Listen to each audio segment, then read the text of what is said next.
गुरुर्ब्रह्मा गुरुर्विष्णुः गुरुर्देवो महेश्वरः गुरुसाक्षात् परब्रह्मा तस्मै श्री गुरवे नमः। ॐ शङ्करं शङ्कराचार्यं केशवं बादरायणं सूत्रभाष्यकृतौ वन्दे भगवन्तौ पुनः पुनः। ॐ युक्ताहारविकाराय विविक्तफलवासिने मलयालयतीन्द्राय ब्रह्मनिष्ठाय ते नमः। ॐ कृष्णं कमलपत्राक्षं कीर्तनं वासुदेवं जगद्योनिं नौमि नारायणं हरिम्। ॐ सर्वमङ्गलमाङ्गल्ये शिवे सर्वार्थसाधिके शरण्ये त्र्यम्बके गौरी नारायणि नमोस्तुते। ॐ सहना भवतु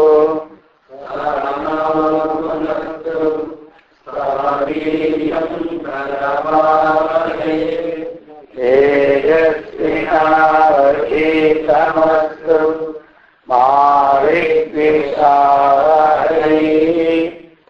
ॐ शान्ति शान्ति शान्तिः।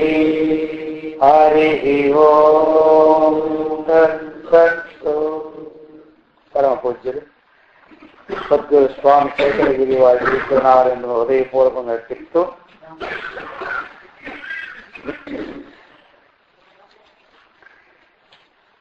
జగత్పతే హరి వేణుగోపాల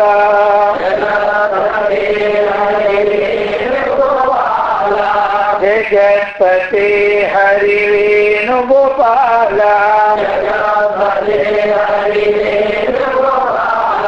జగదోద్ధార జయ నందలాల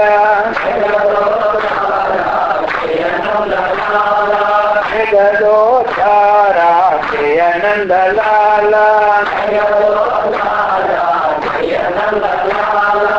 అధురాధిపతే హే కృష్ణ గోపాల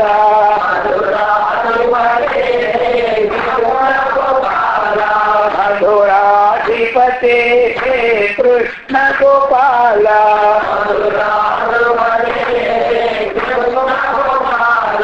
మధుర మధుర హే గాన విలోల మధుర మధుర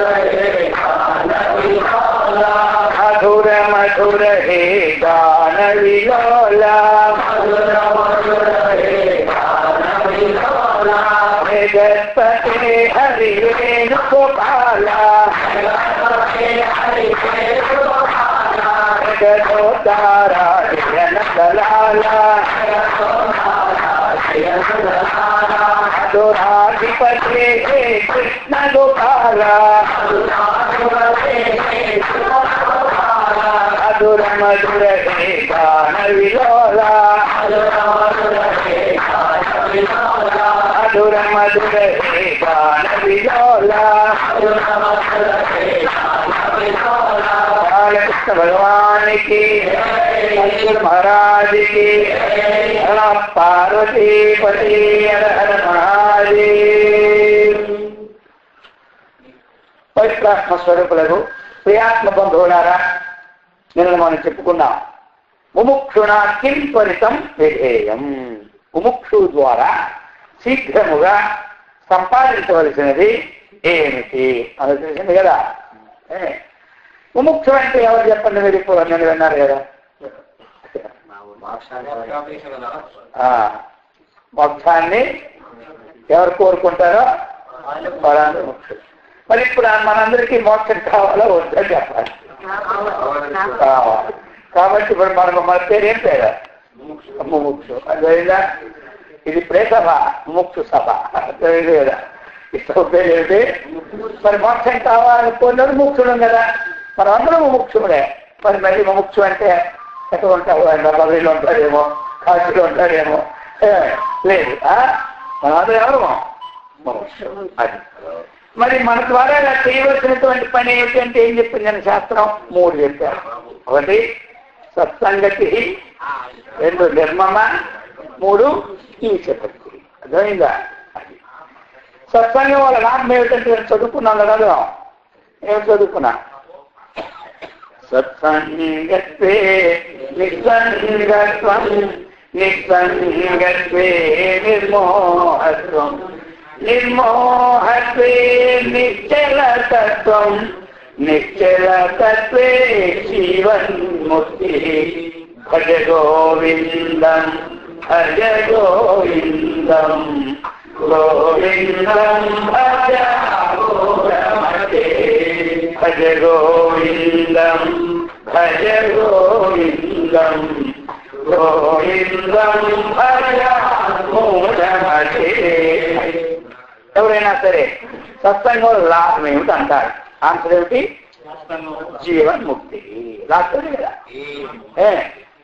సత్సంగం లాభం ఏమిటంటే ఆన్సర్ ఏమి చెప్పాలి? జీవన్ముక్తి. జీవన్ముక్తి అంటే కొంతమంది చచ్చిపోయినట్టు ఉన్నప్పుడు అడుగుతారు. జీవన్ అంటే జీవించి ఉన్నప్పుడే ముక్తి. అర్థమైందా? ఫోటో తీసినప్పుడు ముఖం ఎలా ఉంటుందో అటు అలాగే పడుతుంది. తీసిన తర్వాత ఇలా పట్టుకున్నాడు, ఫోటో తీసేసినాడు, ఇప్పుడు ఏమైంది? ఇదే పడుతుంది, ఇది పడదు. అర్థమైందా? ఇదిగా ఫోటో తీస్తున్నాడు, ఇంతలో చూసినా మనం అయిపోయింది, ఇది పడదు. అలాగనే మనం చనిపోయినప్పుడు మన స్థితి ఎలా ఉంటుందో అదే పడుతూ ఉంటుంది. అది ఉన్నప్పుడే మనం చేయాలి, ముక్తిని పొందాలి. ముక్తిని పొందాలంటే ఏం చేయాలి? తెలుసుకోవాలి. అనేవాడు తాను తెలుసుకోవాలి. ఎదుటివాడి సంగతి అంత చూస్తాం అంటాం, కానీ తనంత మాత్రం చూసుకోం. ఎదుటివాడు అంత చూస్తే బంధం, మనంత చూస్తే మోక్షం. ఇంతే. అర్థమైందా? మనంత చూసుకుంటే మోక్షం, ఎదుటివాడు అంత చూస్తే బంధం. తెలిసిందా? మన అందరంటే వాడంతా చూడండి నిద్రపోతాను ముందు మనంత చూస్తే మోక్షం వస్తుంది. లే కొన్ని సమయాల్లో అవన్నీ ఉంటాయి, అవి సామాన్యే. కాబట్టి ఇప్పుడు మనం ఏం చేయాలి? మనం చూసుకోవాలి. అందుకు సత్సంగం అనేటువంటిది చాలా గొప్పది. నిన్న మనం చెప్పుకున్నాం. శాస్త్రం గురించి చెప్పింది. తేజ దుర్జన సంసర్గ భజ సాధు సమాగమం కురు పుణ్యమహోరాత్రం స్మర నిత్యమనిత్యతాం. మానవుడు ఈ 4 ఆచరించాలి. ఏనాడు? తేజ దుర్జన సంసర్గ. అర్థమైంది కదా? దుర్జనుల యొక్క సాంగత్యమును విడిచిపెట్టాలి. దుర్జనులు అనేది కూర మీద కానీ మొత్తం మీద పేరు రాసి ఉంటాయి. అది రాసి ఉంటే చూడు తీసుకున్నప్పుడు చూడండి అంటారు. వేరే అలా రాసి ఉండదు ఎక్కడ. ఈయన సజ్జనుడని, ఈయన దుర్జనుడని ఉండదు. అయితే ఇంకెలా మరి ఇప్పుడు మనం తెలుసుకుంటాం? వారి యొక్క ఆచరణ బట్టి మనం దుర్జనుడ సజ్జను తెలుసుకుంటాం. అయితే ఇక్కడ కూడా ప్రమాదం ఉంది. అర్థమైందే? బయటకు చూసేటప్పుడు సజ్జనులాగే కొంతమంది పనిచేస్తుంటాడు. అర్థమైంది కదా? మరి ఇప్పుడు సజ్జనుడు దుర్జనుడు కూడా నేటి పండు చూడు, మరి చూడు, పండు చూడు, ఏంటిదే సత్యుడు దుర్జనుడు కనిపెట్టడం కూడా ఒక రోజు అయ్యే పని కాదు. కనిపెట్టాలంటే కనీసం 1-2 నెలలు సంబంధం పెట్టుకుంటే అప్పుడు తిరిగి అర్థానికి. అర్థమైందా? ఒక రోజుకి మనము ఎవరైనా నిర్ణయించడం లే. అందుకని ఇంక దుర్జనుడు కన్నా సజ్జనుడే నయమంటాడు ఒక దగ్గర. అది సజ్జనుడి కన్నా దుర్జనుడే నయమంటాడు ఒక దగ్గర. ఇప్పుడు ఏం చేస్తాం? అవి నైవేద్యం చాలా ఏమే పైకి ఏమో ఏమే ఉంటే ఇక వాడిప్పుడు నష్టపోతాడా చూసేవాడు కొంతమంది అనమాట. పైకి నువ్వు బాగుంటే ఎంతో నాకు మంచిది అంటారు. అప్పుడైతే గవర్నమెంట్ ఇది సరే ఎప్పుడు పోతావు, ఇది ఎప్పుడు పోతాయో, ఇది ఎప్పుడు పోతాడు అంటూ ఉంటాడు. అర్థమైతే ఇప్పుడు అనుకోవాలి. అర్థమవుతుంది కదా. అందుకని వ్యక్తిని గమనించాలంటే కొంతకాలం చూడాలి. దుర్జనుడు సజ్జనుడని. సజ్జనుడు నిర్ణయించలేము, దుర్జనుడు నిర్ణయించలేము. అర్థమైంది కదా. కొంతకాలం చూస్తే తెలియదు అనమాట. అది అయితే ఇప్పుడు తెలిసినాక ఏం చేయాలి? దుర్జన సంసర్గ. దుర్జనుల యొక్క సాంగత్యం. దుర్జనుడు అంటే ఎవరు? వేదము ఏది వద్దు అంటారో ఆ పని చేసిన ఏమి దుర్జనుడు అంటారు. వేదం ఏం చెప్తాడో అది చేసిన ఏమంటారు? సత్యుడు అంటారు కదా. అది చెబుతాడు. మాహింస సర్వాభూతాన్ని. ఏ ప్రాణికి కూడా మనస్సు చేత గాని, వాక్కు చేత గాని, శరీరం చేత గాని మనస్సును ఒప్పింపకూడదు అని చెబుతాడు. అలా ఉంటే వాడు సత్యుడే. అలాగే కొన్ని ఉన్నాయి మనకి. మా సురాహానికి తన వేదం చెబుతాడు. మరి దాని వాడు సత్యుడా దుర్జనుడా ఏమన్నారో కష్ట కొంతమందికి ఏమంటారు. సరే అది మీరే అనుకోండి ఏదో ఒకటి. కాబట్టి ఈ ప్రకారంగా కొన్ని శాస్త్రం చెప్పినాను కదా. ఈ శాస్త్ర ప్రకారంగా ఉన్న పనులు చేస్తే దుర్జనుడు అంటారు. లేని వాళ్ళు ఏమంటారు? సత్యుడు. ఇప్పుడు ఎవరి సాంగత్యం చేసుకోవాలి? ఎవరి సాంగత్యం విడిచిపెట్టాలంటే దుర్జన సంసర్గ. ఇంకేం చేయాలి? వాళ్ళ సాంగత్యాన్ని విడిచిపెట్టారు. పూర్తిగా విడిచిపెట్టిన ప్రమాదం వాళ్ళతో. పూర్తిగా సాంగత్యం విడిచిపెట్టామనుకో, ఇట్లా మన వరకే చూడటం లేదు వాడు, ఇంకా మన సంగతి వారికి తెలియదేమో అక్కడ మళ్ళీ మొదలెడతారు. అర్థమైతే ఇంకా మన సంగతి వారికి తెలియదేమో మొదలెడతారు. అందుకని వారితో పూర్తిగా అటాచ్మెంట్ ఉంటే అదొక బంధం. పూర్తిగా వారి వైపు చూడకపోతే ఎక్కువ బంధం. ఇక వాడు మసాలా ఉంటూనే ఉంటుంటారు మన మీద. కాబట్టి వాడు కనబడేటప్పుడు ముందు వాడికి ఏం చేయాలి? ప్రథమం దుర్జనం వందే సజ్జనం తదనంతరం. మొత్తం నమస్కారం అంటే అన్నారు. ఎవరిని సజ్జనుడు అన్నావు వాడికి అక్కర్లే. వాడు నమస్కారం పెడితే పుణ్యం పోతాడు, పక్కకి వెళ్ళిపోతాడు. వీడు ఇలా కొత్త రూపుకోండి. అర్థమైంది? ఎందుకంటే నమస్కారం పెట్టాలి. అర్థమైంది కదా. అది చెప్తున్నాడు. ప్రథమం దుర్జనం వందే. ఎప్పుడు నమస్కారం పెట్టాము మా సంగతి బాగా తెలిసే వీడికి. అప్పుడప్పుడు వీరికి ఏదైనా వెళ్ళినప్పుడు బిస్కెట్ ప్యాకెట్ ఇస్తుండు అంటే ఎందుకు అంటే మన జోలికి రాడు. ఇవ్వకపోయినా పర్వాలే. అర్థమైంది కదా. మన ఇంటికి మన జోలికి రాకుండా ఉండించాలంటే. అందుకని వాడికి నేను నమస్కారం పెట్టాలా అని అనుకోవద్దు. అర్థమైందా? వాడికి పెడితేనే మనకి ఆటంకాలు ఉండవు. లేకపోతే అడుగుడు ఆటంకమే. అసలు అడుగు పెట్టి అక్కడ పోతున్నావా అది సంగతి తెలీదా? మొదలెడుతుంది అక్కడ మొదలెడుతుంది. అర్థమైంది కదా. అబ్బో ఇల్లేవాళ్ళందరూ సంతలు అడుగుతూనే ఉంటారు అంటారు. మొదలెడుతుంది. అలాగేనా అది తెలియదు అంటాడు. ఇలా మద్దతు అనకపోతాడు. అర్థమైందా? అందుకోసం ఈ ప్రకారంగా అర్థమైందా అది చెప్పారు. ప్రథమం సూచనం వందే తదనంతరం సజ్జనం. తర్వాత సజ్జనం పెట్టుకో. వాడు పెట్టకపోతే ఏమి లేదు. ఈ పెట్టకపోతే ముఖమే లేదు వీరికి ఎవరికి. అందుకే చెప్తున్నారు. మరి ఎలా పోల్చండి శాస్త్రం? ఎలా పోల్చంటే ముఖ ప్రక్షాళనాత్తు పూర్వం బుధ ప్రక్షాళనం యథా. సజ్జనుడిని ముఖంతో పోల్చినాడు, దుర్జనుడిని ముఖంతో పోల్చినాడు. విరేచన అవుతుంది కదా, దాంతో పోల్చింది. ఎందుకంటే తెల్లవాళ్ళకి మొట్టమొదటి మనకేంటే విరేచనే పోవాలి. కొంతమందికి మనసు ముందే విరేచనే పోవాలి. దానితో సమానమైన ఎవరు? సజ్జనుడు ముందు ఆ పని, తర్వాత ఈ పని మొత్తం పని. ముందు వారి నమస్కారం, అది వీరి నమస్కారం. అర్థమైందా? ఇది చెప్పారు. అందుకని ప్రథమం దుర్జనం ఉంది అందుకు చెప్పారు. మొట్టమొదటి ఏం చెప్పినాడు మనకి? దుర్జన సాంగత్యం విడిచిపెట్టుకోవాలి, సజ్జన సాంగత్యం. అయితే మరి దుర్జనులకి సజ్జన సాంగత్యం చేస్తే ఏమి లాభం అనేది అంతకుముందు ఒక ఉదాహరణ చెప్పినా మీకు అందరికీ. అర్థమైందా? చెప్పినా ఆ ఉదాహరణ ఏది గుర్తుందో మీకు చెప్పాలి. అప్పుడే మర్చిపోతారా? ఇప్పుడు చెప్తే నాకు గుర్తొచ్చాడు, మీ అందరికీ గుర్తే. అదామంటారు అప్పుడు అర్థమైందా? అదే సరే తేలిగ్గా చెప్తానులే, ఎందుకంటే చెప్పాను కాబట్టి మీరు విన్నారు కాబట్టి. ఎలా అంటే మళ్ళీ గుర్తు చేస్తున్నాను అనమాట, పాతదే చెబుతున్నా, గుర్తు చేస్తున్నా. అయితే ఎలా అంటే ఒక రాజుగారు దగ్గర ఒక మంత్రి ఉన్నారు. ఆ రాజుగారికి చిలుకలంటే మహా ప్రాణం. ఏమిటి ప్రాణం? ఒరే మనం ఉండేది ఎన్నో రెండు చిలుకలు పడతా అన్నాడు. ఏం కాదు, ఒకడు చిలుకలు మూటేసి పెట్టినాడు. ఈ రెండు చిలుకలు ఎంత అన్నారు? ఈ చిలుకేమో 150 రూపాయలు, ఈ చిలుకేమో ఏమే ఎంత 100 రూపాయలు. అదేమిటి 50 రూపాయలు తేడా? రెండు ముక్కులు ఒకలాగా ఉన్నాయి, రెండు తోకలు ఒకలాగా ఉన్నాయి, ఎంత తేడా? పట్టుకి నాకేం తెలుసు, నేను కొనడం అలా కొన్నా, నేను అమ్మడం అలా అమ్ముతున్నాను. సరే పోయి పట్టుకెళ్ళాను. ఇలాంటి జీవితం రాజు పట్టుపోయినారా? పట్టుపోయిన తర్వాత ఒక 150 రూపాయల చిలుకని తెచ్చి తలకింద పెట్టమని తల దగ్గర పంజరం వేసి రాత్రి పెట్టాను. అది కరెక్ట్గా గంట కొట్టినట్టు 4 గంటలు వేసింది. ఎవరు? చిలుక. లైట్ అంటుందనమాట. సత్యం వద, ధర్మం చర, మాతృదేవో భవ, పితృదేవో భవ, ఆచార్యదేవో భవ, అతిథిదేవో భవ, ధ్యాని అనవధ్యాని కర్మాని తాను చేయటం వేదం చదివిస్తుంది. అప్పుడు చూసావా, 4 గంటలకే వేదం ప్రారంభించింది ఇది అనుకో. మళ్ళీ అంటున్నాను, పాము ప్రారంభించింది. ఇవాళ మన బ్రహ్మచారి ప్రారంభించినట్టుగా ఇంద్రాయ స్వాహ, వరుణాయ స్వాహ మంత్రాన్ని సాధకాలు చెప్తున్నాను వాడు నేను ఇప్పుడు. కాబట్టి ఈ విధంగా స్వాహ చెప్పేస్తుంది. ఎవరు? అప్పుడు తెల్లారిపోయిన తర్వాత భక్తులారా రండి, ఏం కావాలి మీకు అంటే మీకు కాదండి, వాళ్ళ మాట చెప్తుంది చిలుగా. కాబట్టి భక్తులారండి, కూర్చొని ఏం కావాలి? మజ్జిగ, పాల, కాఫీయా, టీ అడుగుతుంది. ఎవరు?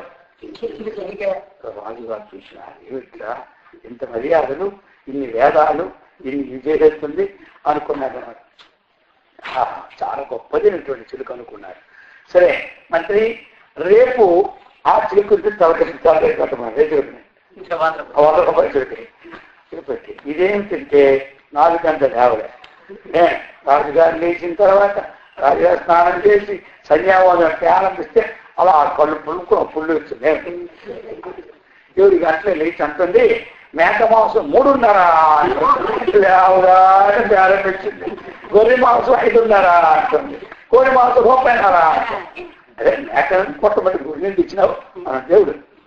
చిలుక కట్టకట్ట సంధ్యావందనం గాయత్రి మనం చెప్పేస్తుంది. ఎవరు? ఈ అన్నమాట ఇలా మూసుకోండి. ఎవరు? గాయత్రి మంత్రులు అయిపోవచ్చు. ఏమంటారా ఇలా చివరి చెప్తావా? నేను చెప్పాలి అన్నారు. వెంటనే అప్పుడు ఆశ్చర్యకి వచ్చింది. స్వామి రాజుగారు, ఒక్క మాట నేను చెప్తానంటాను. నువ్వు ఒక్క మాట ఏంటి? 100 మాటలైనా నీ పలుకులు నాకు మధురామృతం అంటుండే. ఎవరు? రాజుగారు. అయితే మరి ఏంటి చెబుతానంటే, మేమిద్దరం ఒక్క తల్లికే పుట్టినా, అర్థమైందా? మధ్యలో విడిపోయినా, మళ్ళీ కలిసిపోయినా. నేను విడిపోయినప్పుడు ఋషికోణంలో పడ్డా. ఋషులకి ఏం పని చెప్పంతే కదా, అది నాకు అర్థించింది. ఇది విడిపోయినప్పుడు ఒక మాంసం కొట్టు వాడి దగ్గర పడింది. వాడి దగ్గర అది నేర్చుకుంది, ఇది నేర్చుకున్నాను. స్వతహాగా ఇద్దరము ఒక్క తల్లికి పుట్టాము, మా ఇద్దరికి రత్నం అంతకుముందు ఏమి లేదు. అయితే ఇప్పుడు మేము దయపించి కానీ వదిలేస్తే ఇది మంచి వారిని ఆచరించి మంచిగా అయిపోతుంది. అబ్బా ఎంత గొప్ప చెప్పాను నువ్వు అని చెప్పి చంపకుండా వదిలే మనగా చూసినారు. ఇప్పుడు అది మళ్ళీ గొప్ప వార్త చేరిపోయి ఈ మాట ఏందో కదా, ఇప్పుడు ప్రాణహాని అయిపోతుంది, అది మళ్ళీ ఉడుచుకోవడానికి వెళ్ళిపోయింది. ఆశ్చర్యకి వెళ్ళిపోయి అక్కడ కొన్నాళ్ళుండి మళ్ళీ నేర్చుకొని బాగుపడిపోయి ఆ ప్రకారంగా అని చెప్పినాడు. తేజ సంసర్గ భయ సాధు సమాగమం. ఏమి సాధువులతో సాధువులంటే ఎవరు? కాషాయం వస్తున్న వేసుకుంటున్న సాధువా, ఇంకోటి సాధువు కదా చెప్పండి. అది ఏమో స్వామి అంటారు. ఆవు సాధు జంతు అంటా లేదా మనం? అదే కాషాయం వేసుకుందా? దాని పేరు ఎందుకది? 3వ తరగతి చదువుకోలేదా? ఆవు సాధు జంతు. సాధువులు దానికి ఏమిటంటే సత్వగుణం ఉండి, సదాచారం ఉండి ఆచరించిన వాళ్ళందరినీ ఏమంటారు? సాధు అంటారు. సదాచారం మంచి ఆచరణ కలిగిన వారు, సత్వగుణం కలిగిన వారు, వారు బ్రహ్మచారులు కానీ, గృహస్థులు కానీ, సన్యాసులు కానీ, వానప్రస్థులు కానీ వాళ్ళందరి పేరు ఏం పేరు? అది సాధు సమాగమం. ఏమి మన ఊర్లో ప్రతి వాళ్ళు ఉంటారు, మంచి వాళ్ళు, వాళ్ళు కాస్త పారాయణ చేసుకున్న వాళ్ళు, వేదం చదివే వాళ్ళు, లేదా ఏ ప్రవచనం చెప్పేవాళ్ళు ఉంటారు కదా దుస్తులు. అటువంటి వారితో అప్పుడప్పుడు మనం వెళ్ళాలి. ఏంటి బాగున్నారా, ఏదైనా మొక్క చెప్పండి అంటుండాలి. అలాగే ఏర్పడిపోతుంది సమాజం. అర్థమైంది కదా? అది మన సాధువులతో సమాజం. సాధువులు వచ్చినప్పుడు సాధువులు ఉంటారు, కషాయవస్త్రం వేసుకున్నారు, లేనప్పుడు ఇంకా రోజు సాధువులు లేదా అంటే ఇది అన్నమాట. సాధు శబ్దానికి సదాచారవంతులు అందరూ, వాళ్ళు స్త్రీలు కానీ, పురుషులు కానీ, బాలుడు కానీ, బ్రాహ్మణులు కానీ, బ్రాహ్మణేతరులు కానీ. అర్థమైందా? వాళ్ళందరూ ఎవరు చెప్తున్నారు. భజసాధు సమాగమం. ఇంకా 3వ పాయింట్, 2 పాయింట్లు అయిపోయినాయా? కురు పుణ్యమహోరాత్రం. రాత్రి పగలు పుణ్యం చేయమన్నారు. పుణ్య శబ్దానికి అర్థం ఏమిటి తెలుసా? పుణ్యం అంటే మనం ఇక్కడ ఆశ్రమానికి వచ్చాం, కొంత చెత్త ఉందనుకోండి, ఆ చెత్త తుడిచినా పుణ్యమే. తోవలో ఒక ముళ్ళు ఉందనుకోండి, ఆ ముళ్ళు తీసి పక్కకు వేసినా పుణ్యమే. మీరు భజన చేసినా పుణ్యమే, ధ్యానం చేసినా పుణ్యమే, జపం చేసినా పుణ్యమే. అర్థమైంది కదా అందరికీ? యజ్ఞం చేసినా పుణ్యమే. ఒకరికి చేయడానికి శక్తి లేకపోయినా ఏమంటారు? ఆ చేసేవారు ఇల్లు చూపించినా పుణ్యమే. భోజనం తన పెట్టడానికి శక్తి లేకపోయినా ఆ భోజనం పెట్టేవాడు ఇల్లు చూపించినా చూసినారా? ఇంతమంది ఒక ముక్క చెప్పినా ఏమిటంటది? కర్ణుడు ఎక్కడున్నాడు తెలుసా? దేవలోకంలో ఉన్నాడు. ఆకలి మంటతో చూస్తున్నాడు. అన్నీ ఉన్నాయి, బంగారం ఉంది, వెండి ఉంది, రత్నాలు అన్నీ ఉన్నాయి, కానీ ఆకలి మంట మాత్రం వాడు ఏమిటో. అయితే అంతట్లో ఆయన చూశాడు. చూసి ఎవరో ఒక స్వామి లాంటి వారి ఒక ఆయన అది కూర్చున్నాడు. ఏమయ్యా ఆకలి మంటతో చస్తున్నావు అన్నాడు. అంటే ఆయన దృష్టి చూశాడు. ఓహో, అది నువ్వు ఎవరికైనా సరే భోజనం పెట్టావా అని అన్నాడు. ఎవరిని? కర్ణుడు. అది చాలా చిన్న పని, నేను ఎప్పుడు భోజనం ఎవరికి అనలేదు అన్నాడు. నా దగ్గరికి వచ్చిన వారికి రత్నాలు కానీ, ఏమి వజ్రాలు కానీ ఏమి ఇచ్చేసేవాడు. అవసరమైతే నాకు కోచుకుంటూ ఇచ్చేసేవాడు. అదే భోజనం చిన్న పని పెడతాను చూశారా? అయితే నువ్వు భోజనం ఎప్పుడైనా పెట్టకపోతే, ఎవరైనా మీ ఇంటికి వస్తే భోజనం పెట్టేవాడు ఇల్లు చూపెట్టినావా? ఏ ఏళ్ళు చూపెట్టినావా? ఈ ఏళ్ళు చూపెట్టినాడు. ఆ ఏళ్ళు నోట్ పెట్టుకోమన్నాడు. ఎవరిని? కర్ణుడు దేవలోకంలో. అది పెట్టుకునేసరికి ఓహో దాని మీద ఆహారం దిగిపోతుంది ఎక్కడికి. చూసినారా? అర్థమైందా? దేవుడు మనం అన్నము పెట్టలేకపోయిన స్థితి అయినా పెట్టిన వాడు ఇల్లు చూపెట్టినా దీనికి పుణ్యం వస్తుంది. అది ఏది పెట్టుకున్నా అమృతం వస్తూనే అంటుంటారు. అది అనమాట. అందుకని చెప్తున్నాను అన్నమాట. అర్థమైందా? అది పుణ్యమే. ఇంకా కలిగి ఉంటే ఏమి? ఇది దానం చేసుకోవడం కూడా పుణ్యమే. కాబట్టి ఇవన్నీ పుణ్య పనులే. జపము, ధ్యానము, భజన, సత్సంగము, అర్థమైందా? అలాగనే సేవ, దానము, ఇవన్నీ పుణ్య పనులు అనమాట. అది అహోరాత్రం ఉన్నారు. రాత్రి స్వప్నంలో కూడా ఎవరికో మనం భోజనం పెట్టేటట్టుగా, ఏమి ఏదో మందిరంలో సేవ చేసినట్ట, ఏదో భజన చేసినట్టు, ఏదో జపం చేసినట్టు వస్తే రాత్రి పుణ్యం చేసినట్టే. పగల పుణ్యం చేసినట్టే రాత్రి పుణ్యం అది చెప్పాడు. కుడు పుణ్యమహోరాత్రం. రాత్రి పగలించేయాలి, పుణ్యం చేసుకో. ఇంకేం చెప్తున్నాడు మరి మనకి అంటే చెప్తున్నాడు, స్మర నిత్యం అనిత్యత. నిత్యము స్మరించుకో. ఏమిటి స్మరించాలి మనం? ఏది నిత్యమో ఏది అనిత్యం, ఇది స్మరించాలి. అది అన్నమాట. అయితే మిగతా అవన్నీ స్మరించుకోవద్దా? అవి స్మరించుకో 23 గంటలు నీకు వద్దాంలే, అర్థమైంది కదా? అవన్నీ స్మరించుకో. కానీ 1 గంట అర్ధగంటో ఇక్కడ మనం కూర్చొని ఏది నిత్యమో ఏది అనిత్యం అదే చెప్పుకుంటున్నాం మనం అందరం కూడా. ఏది నిత్యం ఏది అనిత్యం అంటే ఏం చెప్పాలి? నిత్యం తావత్ బ్రహ్మైవ తదన్యమఖిలం అనిత్యం అన్నాడు. నిత్యం ఏమిటంటే బ్రహ్మ. నిత్యం ఏమిటి? బ్రహ్మ అంటే ఎవరు? అందరికంటే గొప్పవాడు. అందరి హృదయంలో ఉన్నవాడే బ్రహ్మ. శివలో కానీ, దోమలో కానీ, మనిషిలో కానీ, పశువులో కానీ, చక్రవర్తిలో కానీ, దేవేంద్రులో కానీ అందరిలో ఉన్నటువంటి చైతన్యాన్ని ఏమంటారు? బ్రహ్మ. అదేమిటి స్వామి అది దేవేంద్రుడికి మనకు ఒక్కటేనే అంటారు కొందరు. అదే ఏడుకి ఎలక్కాయకి ఒకటేనే అంటారు. అదే ఏనుగులోనే ఆ బ్రహ్మ ఉంటే శివలోని ఆ బ్రహ్మ ఉంటే ఒకటేనే అంటారు. ఏనుగులో పెద్ద బ్రహ్మ ఉండాలి, శివలో చిన్న బ్రహ్మ ఉండాలి, కొత్త ఉండదు. అలాగా కరెంట్ అంతా ఫిట్ చేసేసినారు. మనం రాత్రి పడుకోవడానికి చిన్న బలి పెట్టుకున్నాం, చల్లారి కోసం పెద్ద బలి పెట్టుకున్నాం. ఇప్పుడు రెండింటిలో ఉన్న కరెంట్లో తేడా ఉందా? అందులో అంత కరెంట్ ఇంత కరెంట్ చిన్నదని చెప్పి ఆ బెడ్ అయితే వేలు పెట్టుకోలేండి, కరెంట్ అర్థమైందా? చిన్న పెద్దకి అర్థం అవుతుంది. అలాగే పెట్టి కానీ ఎలా పెట్టాను బాలరాజు పెట్టేయమన్నాడు, నేను పెట్టి నాకు రిపోర్ట్ వస్తాయా? అది చెబుతున్నాను, మీకు ఉదాహరణ చెప్తున్నాను, అంతేగాని ఆ పని చేయకుండా.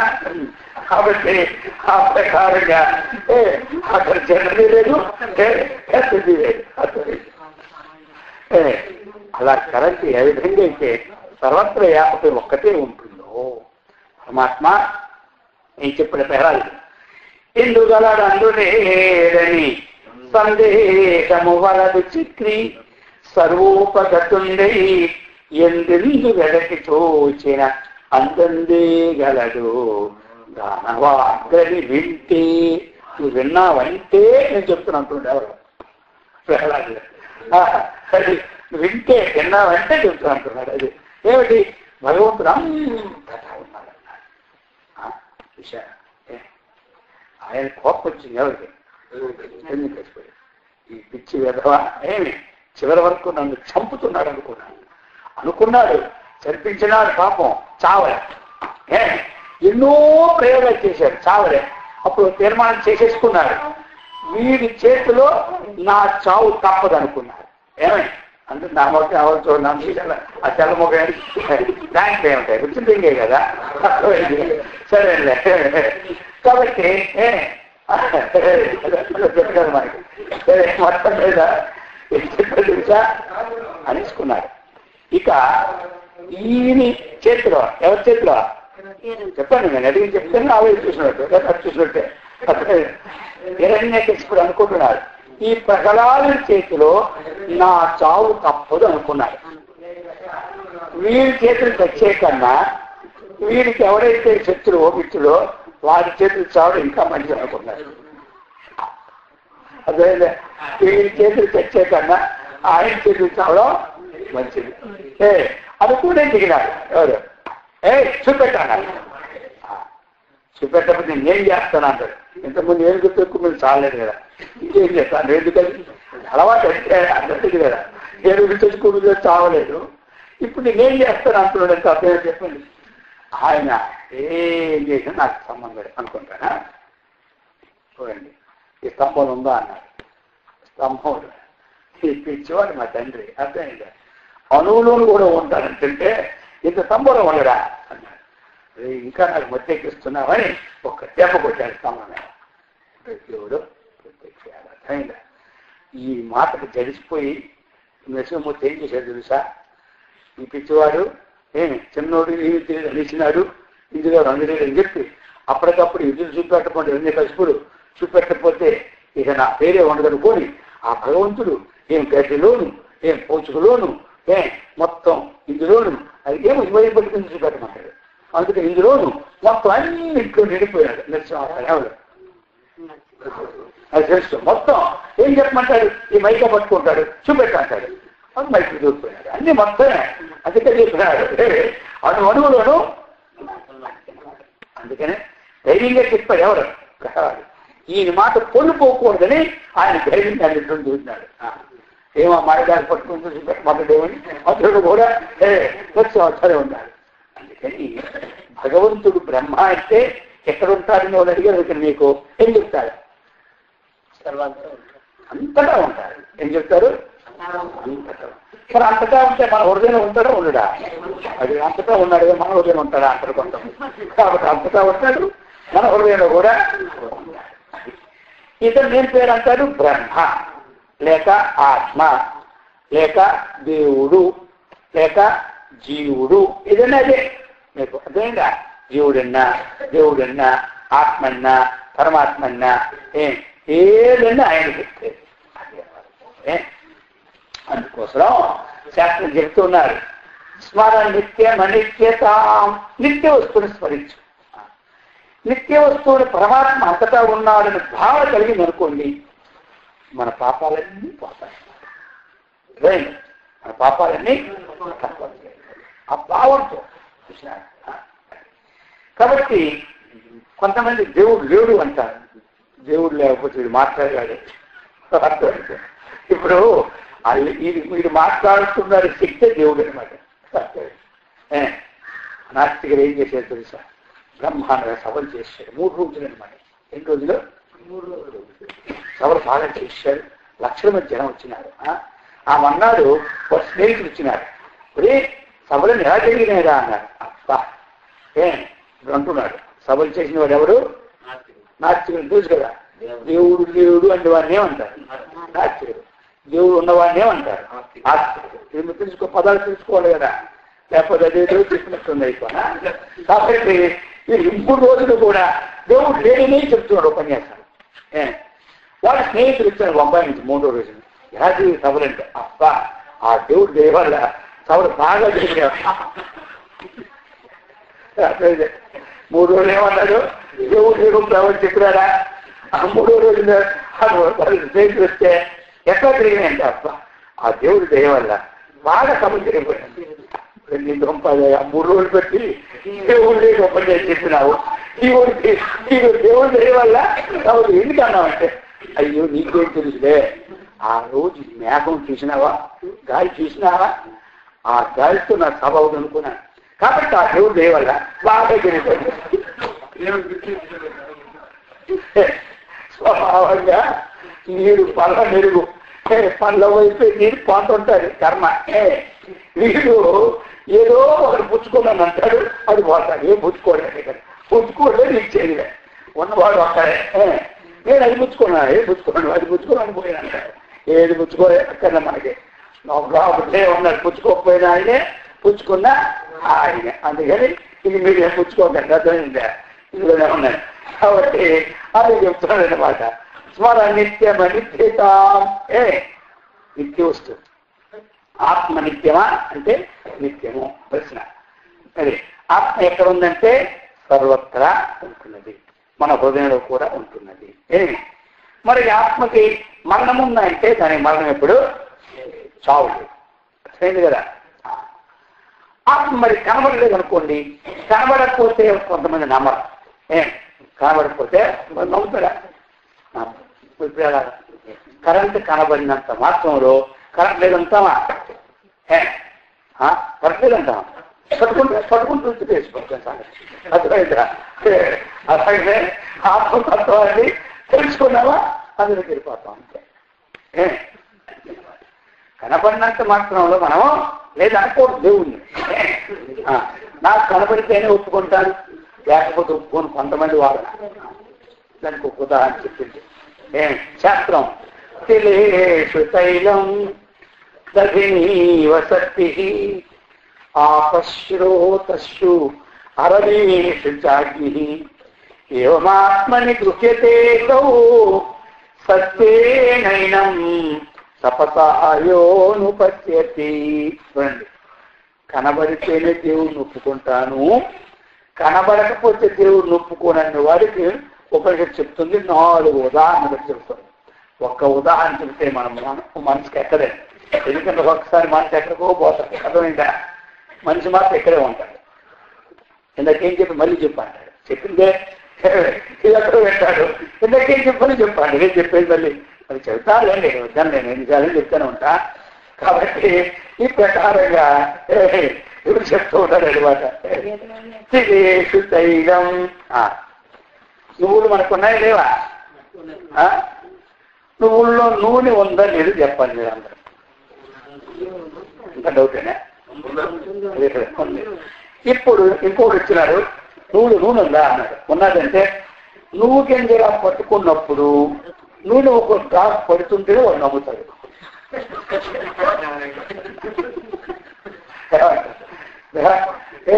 నేను మాత్రం అడగొప్పుకుంటానా? నువ్వు గింజగా పట్టుకున్నప్పుడు ఒక నూనె చుక్క కావాల్సిండాలి అన్నాడు. కాకపోతే లేదంటాడు. వాడు లేదన్న మాత్రం నువ్వు లేదా? లేదా? ఉంది. మరి వాడికి చెప్పాలా ఊరకొస్తుందా నూనె? నువ్వేమో చక్కగా ఎండబెట్టాలి, దాన్ని నడపాలి, అర్థమైందా? లోనికి వేయాలి, అప్పుడు కదా నూనె వస్తుంది. అలాగని నువ్వు భగవంతుడు లేదంటే ఊర కనబడతాడా? ఆ భగవంతుని చక్కగా మనం ఏం చేయాలి? సాధన చేయాలి. ఈ భజన ద్వారా, ఈ జపము ద్వారా, ఈ ధ్యానము ద్వారా, ఈ సాధన ద్వారా మన దేవుడు ఏమవుతాడు? కనబడతాడు. ఏమవుతాడు? కనబడతాడు. ఒక ఉదాహరణ అయిందా? రెండవ ఉదాహరణ, దధిని వసతి. ఇప్పుడు పెరుగు ఉందా? పెరుగులో నెయ్యి ఉందని చెప్పండి మీరు అందరూ. ఉందా? పెరుగులో నెయ్యి ఉందని చెప్పి ఒత్తి వేసి ఆ పెరుగు పోసి ఒత్తి నాడితే నెయ్యి ఉందని దొరుకుతుందా? కాబట్టి ఇది ఎరగలేదు కాబట్టి పెరుగులో నేను నెయ్యి లేదు అంటారు. ఒప్పుకుంటారు మీరు? చెప్పండి. అలాగనే దేవుడు లేడు అంటే వాడికి ఉదాహరణ లేదని గుర్తుపెట్టుకున్నారు అందరూ. కాబట్టి పెరుగు కలవాలి, అయితే కలవాలి, వాడు తినకాలి, ఆ తర్వాత వెన తీయాలి, ఆ వెన మాత్రం ఇలా అయిపోతే మరి మరగబెట్టాలి, మరి అంత ప్రాసెస్ ఉంటేనే వస్తుంది కదా. మరి ఎవరికి ఏం లేకుంటే నీ దేవుడు కనబడతాడా? అలాగా రెండు ఉదాహరణ అయినాయా? మూడోది చెబుతున్నాడు. స్రోతస్సు భూమి ఉంది మనకి. మనకి కూర్చుండే నీళ్ళు ఉన్నాయో చెప్పండి అందరం. ఉన్నాయి. వాళ్ళంటారు నాకు నీళ్ళే కనబడలే, ఉన్నాయంటే ఒప్పుకొని అంటారు. నాకు నీళ్ళే కనబడలేదు కదా, ఉన్నాయంటే ఒప్పుకుంటాను అంటాడు.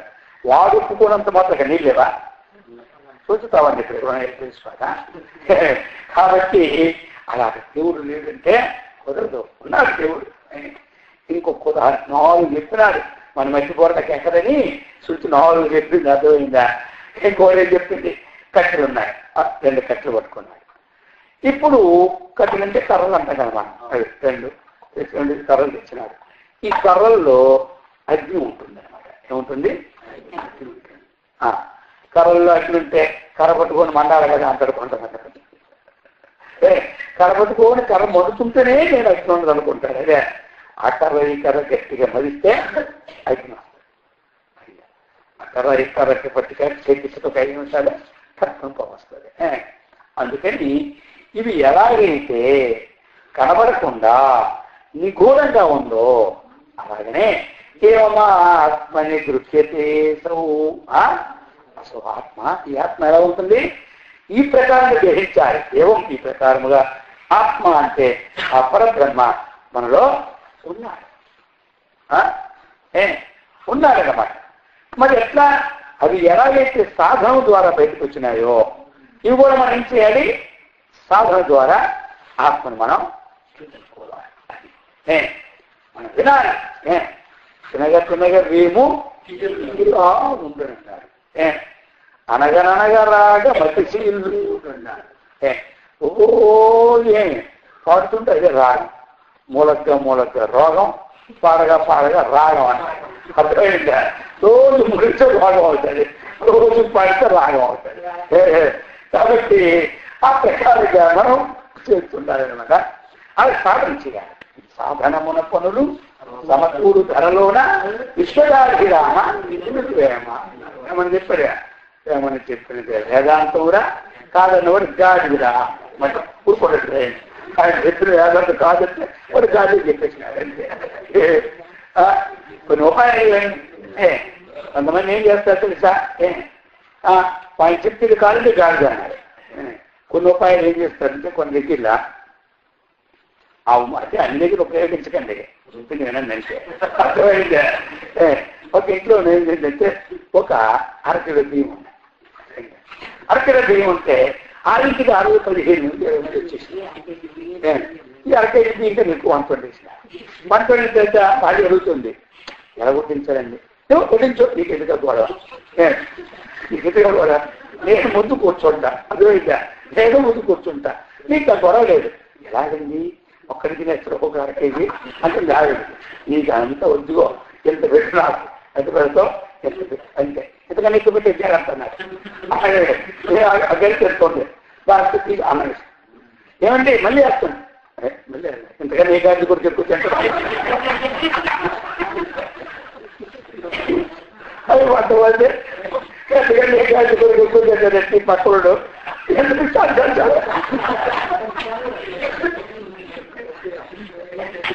అదే మొత్తం 10 గంటలు ఇంకా 30 మంది మిగిలిపోయారు. ఇలా కొన్ని చమత్కారం అనుకుంటే లోకోవాలి. ఒకరోజు నెయ్యి తెచ్చారట. ఆ నెయ్యి పావుతుల నెయ్యి సంవత్సరం వచ్చిందనమాట ఇంకా అందరికి. ఎలాగంటే ఆ భోజనం కూర్చున్నట్టు నెయ్యి వేడి పెట్ట మధ్యలో పెట్టదంటే తెలిసేది ఆ పాత్రే ఉపాయాలు అనమాట. అదేలే ఉపాయం మనకి కానీ మొత్తం మీద ఇప్పుడు మనం ఎక్కడ ఉన్నాం. ఏది నిత్యమో ఏది అనిత్యమో. నిత్యం అంటే బ్రహ్మ అనమాట కదా. ఆ బ్రహ్మ ఎక్కడ ఉన్నది ఏం చెప్పాలి? అందరూ బ్రహ్మ తెలుసుకోవాలి. అందరిలో బ్రహ్మ ఉన్నది మీరు మొక్కున్నాను అనుకోండి, ఆ రోజు మీకు 10,000 రూపాయలు పుణ్యం వచ్చినట్టే. అర్థమైందా? సృష్టిలో 10,000 అంటే బ్రహ్మతత్వానికి. అహం బ్రహ్మాస్మి మంత్రోయం కోటి దోషం వినాశేత్. అహం బ్రహ్మాస్మి మంత్రోయం సర్వపాపం వినాశేత్ అని తేజోబిందుపనిషత్తు చెప్పేసింది. అర్థమైందా? అందుకని ఇది నిత్యం. ఇక అనిత్యం అంటే ఏమిటి? 4 వాక్యాలు కదా. అందులో 4వది ఏమిటిది? నిత్యం అనిత్యతాం స్మరా. కాబట్టి ఏది నిత్యం ఏది అనిత్యం అని స్మరించుకోమన్నాడు. ఇక ఇప్పుడు అనిత్యం అంటే ఏమిటి తెలుసా? అనిత్యము అంటే జగత్తు. అనిత్యం అంటే చెప్పండి, జగత్. మరి జగత్ అంటే ఏమిటి తెలిసిన? నామరూపాత్మకం జగత్. నామము జగత్తు. జగత్ అంటే ఇప్పుడు ఇది ఈ పెట్టి ఉంది. ఈ పెట్టి జరగండి నల్లగుందా? నల్ల. రూపం ఉందా? రూపం లేదా? రూపం ఉంటుంది. నల్లగొన్నట్టు రూపం లేదా? అర్థమైందా? కాబట్టి ఇది ఎలాగొంది? నల్ల నడితే రూపం ఇంకే వేరే. పేరేమిటి? చూసా పేరు పెట్టే రూపం ఉందా లేదా? రూపం ఉంది. ఇదేమిటిది? ఇది ఎలా ఉంది? తెల్లగా. రూపం ఉంది, పేరు. ఎక్కడెక్కడ రూపం పేరు ఉంటుందో దాని పేరే ఏం జగత్. అదంతా అనిత్యం. అదేంటి? అనిత్యం తెలిసిపోయింది. అనిత్యం అంటే ఏమిటి? జగత్. జగత్ అంటే ఎక్కడ కొంతమంది అంటారు జగత్ అనేది అమెరికాలో ఉంటుంది,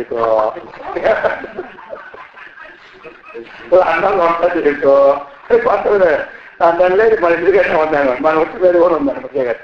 అర్థమైందే? మన ఒంటి వేసుకుని బట్ట కూడా ఎరుపు బట్ట అంటాం.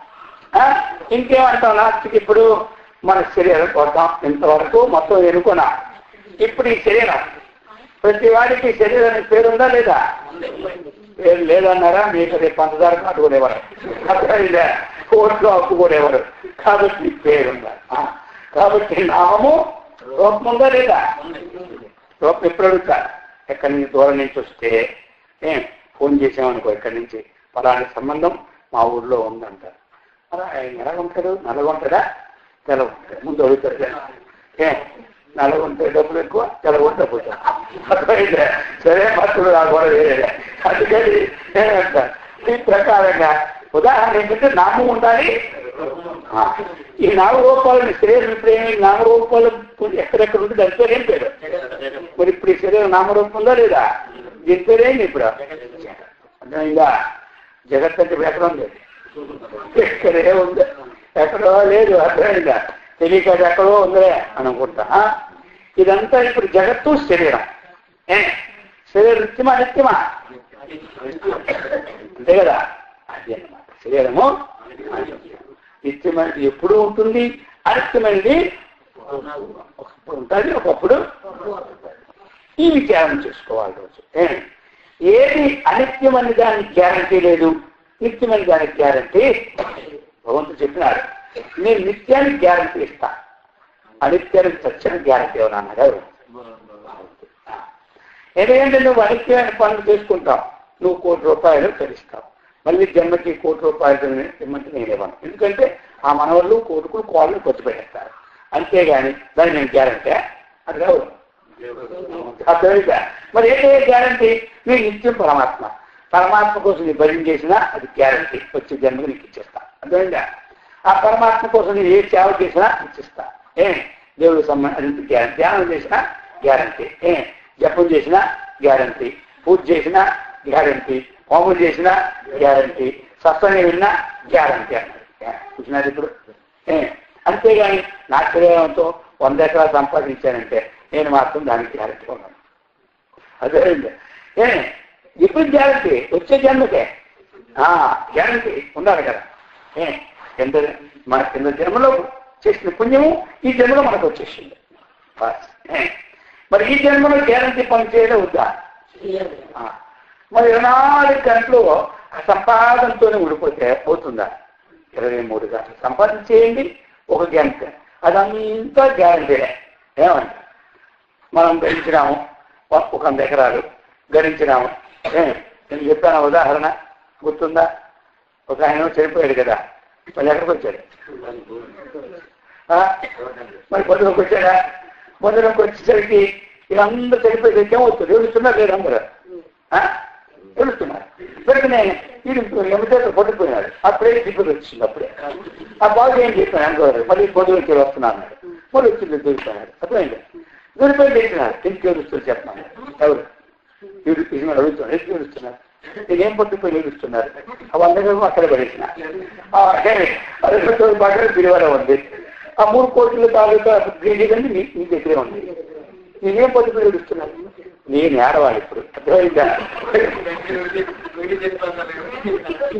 ఉన్నప్పుడు జపం చేసుకోలేదు, ఓ ధ్యానం చేసుకోలేదు, ఓ పూజ లేదు, ఓ పారాయణ లేదు, 10 పైసలకి ఎవరికి ఇవ్వలేదు. వెనకెళ్ళినప్పుడు నేను ఏడవాలి, మీకే తరం పట్టిందా? ఏడుస్తున్నాను. ఇంకో ఏడుస్తుంది, అంత సచ్చి ఊరుకో చెప్పలేదు. మరి అర్థమైందా?